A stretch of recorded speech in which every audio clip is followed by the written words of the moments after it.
Bonjour à toutes et à tous, je suis Samir Mouzaoui, je vous souhaite la bienvenue sur votre chaîne. Aujourd'hui, on va voir comment faire un tableau croisé dynamique sur une série de données sur Excel. Donc, pour insérer un tableau de croisé dynamique sur cette série de données, il faudrait au préalable la sélectionner, aller dans Insertion, Tableau croisé dynamique. Donc, Excel nous propose de créer le tableau dans une nouvelle feuille ou bien dans une feuille existante. Je vais vous montrer les deux manières. Si on choisit une feuille existante, on doit indiquer l'emplacement où doit commencer le tableau. Donc, il faudrait au préalable cliquer sur la petite flèche qui pointe vers le haut et indiquer l'endroit où va commencer notre tableau croisé dynamique. Et là, une fois que j'ai fait ça, je valide et j'appuie sur Entrée. Je vais faire la même chose dans une nouvelle feuille. Donc je sélectionne, Insertion, Tableau croisé dynamique. Je dis que je veux une nouvelle feuille et j'appuie sur OK. Donc Excel me crée une nouvelle feuille avec un tableau croisé dynamique à l'intérieur. Un tableau croisé dynamique qui est au préalable vide que je dois remplir. Pour le remplir, je vais utiliser donc le champ de tableau croisé dynamique qui, s'il ne s'affiche pas, il faudra aller cliquer ici sur tableau croisé dynamique, aller dans Analyser et cliquer sur Liste des champs.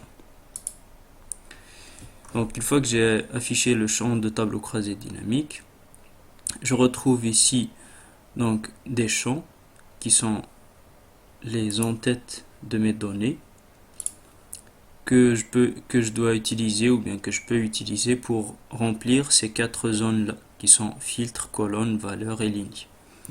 Par exemple, je vais construire un tableau croisé dynamique ici en mettant produit dans colonne, provenance en ligne et prix par unité dans valeur. Je regarde ici une fois que j'ai mis prix par unité dans valeur, je regarde qu'il m'a écrit, Excel m'a écrit somme de prix par unité. Qu'est-ce que ça veut dire? Ça veut dire que Excel a synthétisé donc le champ prix par unité par une somme. Donc il a pris toutes les données qui sont ici et il les a sommées en fonction du produit et de la provenance. Je pourrais lui demander de me faire par exemple une moyenne. Pour faire ça, je clique ici sur la petite flèche qui est à côté de somme de prix par unité. Je vais dans paramètres des champs de valeur. Et là, je pourrais demander une synthétisation par la moyenne, le nombre, le max, le min, tout ce qu'on veut.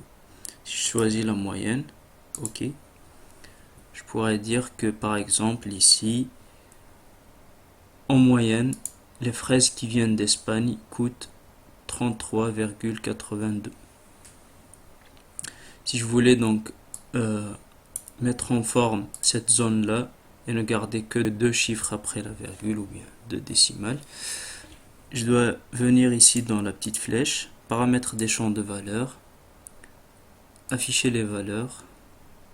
Non, pardon, c'est pas afficher les valeurs, c'est plutôt format de nombre. Et là, je vais me mettre sur nombre et j'indique le nombre de décimales. OK, OK. Et là, j'ai un tableau plus propre. Donc, le fait que j'ai mis produit dans colonne et provenance en ligne, c'était juste un choix. J'aurais pu faire le contraire ou alors mettre les deux en ligne. Et puis ici, je pourrais rajouter par exemple, dans ce cas-là, je peux voir que c'est classé d'abord par produit, puis par provenance. Et si je veux le contraire, je vais juste prendre produit et le mettre devant provenance. Et j'ai le résultat ici. Si je voulais rajouter un filtre, je vais prendre bio par exemple, le rajouter dans filtre, et là, choisir d'afficher que les produits bio ou que les produits non bio, ou bien les deux. Et si je voulais savoir exactement quelles données ont été utilisées pour synthétiser ce résultat, je me mets dessus, je double-clique et Excel me crée une nouvelle feuille dans laquelle je retrouve un tableau qui ressemble un peu à mon tableau de données primaire, mais qui cette fois ne m'affiche que les données qui ont été utilisées pour afficher ce résultat. Merci pour votre attention et à la prochaine vidéo.